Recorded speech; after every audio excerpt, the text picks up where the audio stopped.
your favorite Kobe sneaker. Now, mas pinaganda pa.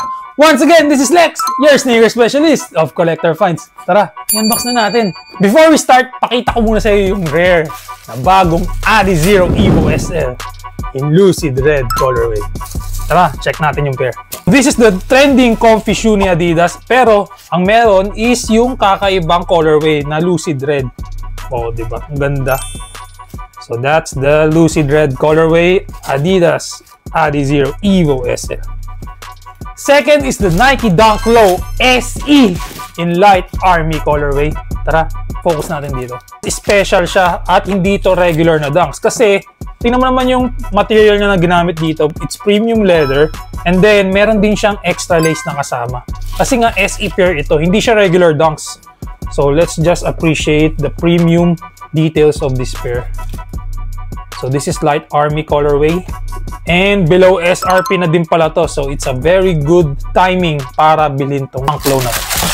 Last but not the least, the highlight of this video, walang iba kundi ang Kobe 9 Low Perspective colorway or also known as Neo Turquoise Volt.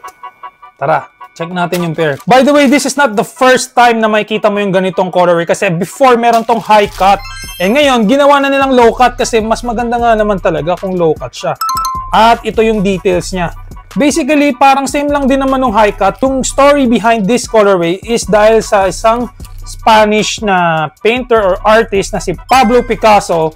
And dahil dun sa painting niya na blue period painting, kaya makikita mo yung design niya dito, may resemblance sa work ni Pablo Picasso sa blue period painting niya.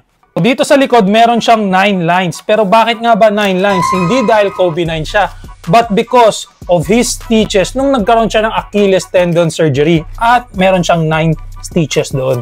At ang malupit doon, nagawa pa niya mag-free throw ng dalawa before mag-exit sa game. Kaya ba yun ng idol mo?